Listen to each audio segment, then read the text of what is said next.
আমি সবসময় তোমাদেরকে রিকমেন্ড করবো একটা জিনিস, অলওয়েজ একটা জিনিস রিকমেন্ড করবো, এখন তোমাদের সময়ে চলে আসছে সত্য কথা টার্গেট সেট করে নেওয়া।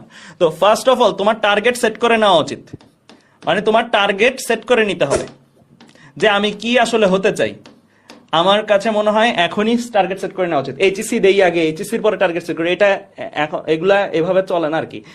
তুমি দেখবা যারা যারা আগে থেকেই মানে চান্স পাচ্ছে বা এরকম, তারা আগে থেকেই কিন্তু ডিটারমাইন থাকতো যে আমি এইটা হব। এখন হচ্ছে লাস্ট টাইম যাচ্ছে তোমাদের টার্গেট সেট করা। যাদের টার্গেট সেট নাই তারা টার্গেট সেট করে নিবা। তুমি কি হতে চাও? ইঞ্জিনিয়ার হতে চাইলে ইঞ্জিনিয়ার, মেডিকেলে যেতে চাইলে মেডিকেল, ভার্সিটি যেতে চাইলে ভার্সিটি। তোমার যেটা ভালো লাগে সেটাই কারেক্ট, এখানে কোনোটা ভুল খারাপ নাই, কোনটা ভুল চয়েস নাই, সবই ভালো চয়েস, কিন্তু যেটা চয়েস করবো ওটার জন্য পারফেক্টলি ফাইট দিতে হবে।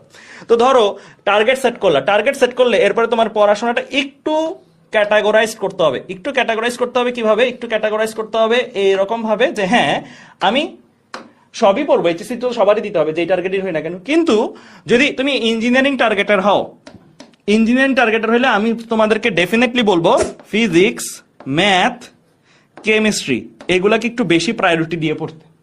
কারণ স্বাভাবিক তোমার লাস্ট দিন পর্যন্ত কি কি করবা সেটা নিয়ে চিন্তা করতে হবে। অর্থাৎ তুমি যে চান্স পাবা বা চান্স পাওয়ার জন্য অ্যাডমিশন টেস্টে অংশগ্রহণ করবা, অ্যাডমিশন টেস্টে কিন্তু তোমার কয়েকটা বিষয়ে স্পেশালাইজ প্রস্তুতি লাগে। এই স্পেশালাইজ প্রস্তুতি ইঞ্জিনিয়ারিং এর জন্য তোমার ফিজিক্স, কেমিস্ট্রি, ম্যাথ, তোমরা হয়তো জানো এইচএসসিতেও তারা একটা মার্কস চায়, বিভিন্ন ইউনিভার্সিটি এইচএসসিতে একটা মার্কস চায়, এগুলোতে একটু বেশি প্রস্তুতি লাগবে।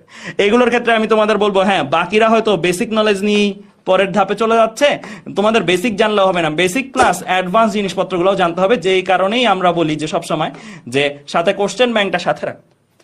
বেসিক তো নাইলে তুমি বিভিন্ন ভাইয়া, আমরা সহ অনেক ভাইয়াদের ভিডিও তোমরা দেখে বেসিকটা অ্যাচিভ করে ফেলতে পারো।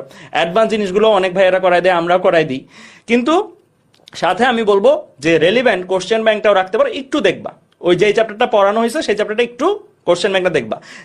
অ্যাটলিস্ট দুইটা, তুমি ধরো তিনটা চ্যাপ্টার পারলা না, ঠিক আছে, তিনটা সাবজেক্ট পারলা না, তুমি তিনটা সাবজেক্ট না পারলে অ্যাটলিস্ট ফিজিক্স ম্যাথ করো বা ম্যাথ কেমিস্ট্রি করো বা ফিজিক্স কেমিস্ট্রি করো, মানে অ্যাটলিস্ট দুইটা সাবজেক্টের জন্য তোমার যেন একটা ভালো দখল থাকে, এটা তোমাকে হিউজ কনফিডেন্স দিবে সামনে।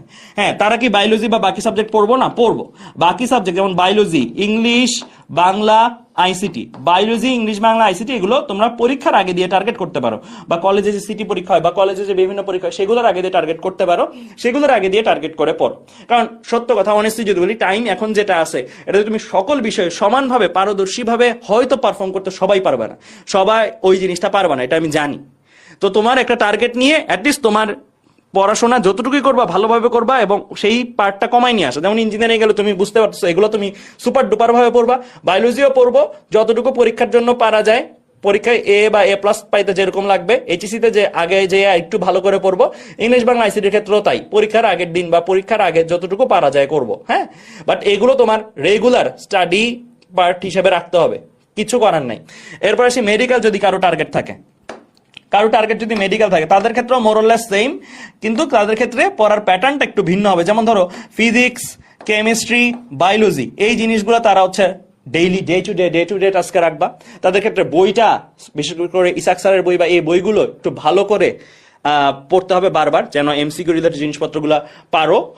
আর তাদের ক্ষেত্রে ম্যাথ তো অবশ্যই পড়তে হবে। ম্যাথ কিন্তু আবার এমন না যে তুমি পরীক্ষার আগের দিন রাতে পড়ে পারবা। ম্যাথ আমি কখনোই সাজেস্ট করবো না পরীক্ষার আগের দিন রাতে পড়তে যাইতে, তাহলে কিন্তু মানে একদম কান্না চলে আসবে, সত্য কথা।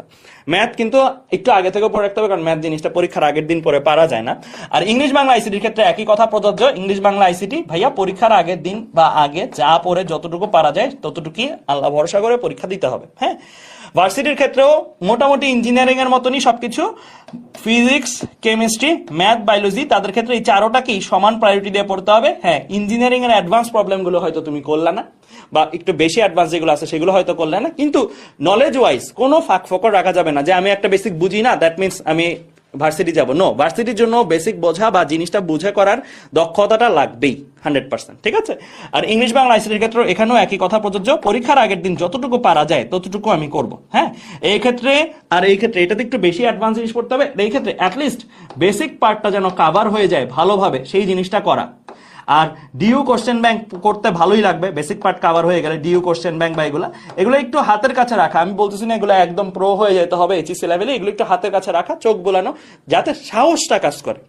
কারণ তোমরা দেখছো কি তোমাদের যে 22 ব্যাচের ভাইয়া আপুর আছে ওদের এইচএসসির কতদিন পরে মেডিকেল এক্সাম হয়েছে, এইচএসসি পরীক্ষা শেষ হয়েছে আর মেডিকেল এক্সাম হয়েছে ব্যবধান মাত্র 90 দিন, 90 দিনের মতন অ্যারাউন্ড 90 বা 100 দিন এরকম।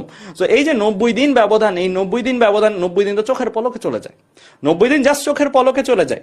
তাহলে তোমার কিন্তু প্রিপারেশনটা আগে থেকেই করে রাখতে হবে, ঠিক আছে? সো আমি ফার্স্ট কথা বললাম টার্গেট সেট করা, সেকেন্ডলি তোমার টার্গেট অনুসারে এক একটা সাবজেক্টকে প্রায়োরিটি দেওয়ার লিস্টিংটা করে ফেলতে হবে, কোন সাবজেক্ট আমি কিরকম প্রায়োরিটি দিয়ে পড়বো।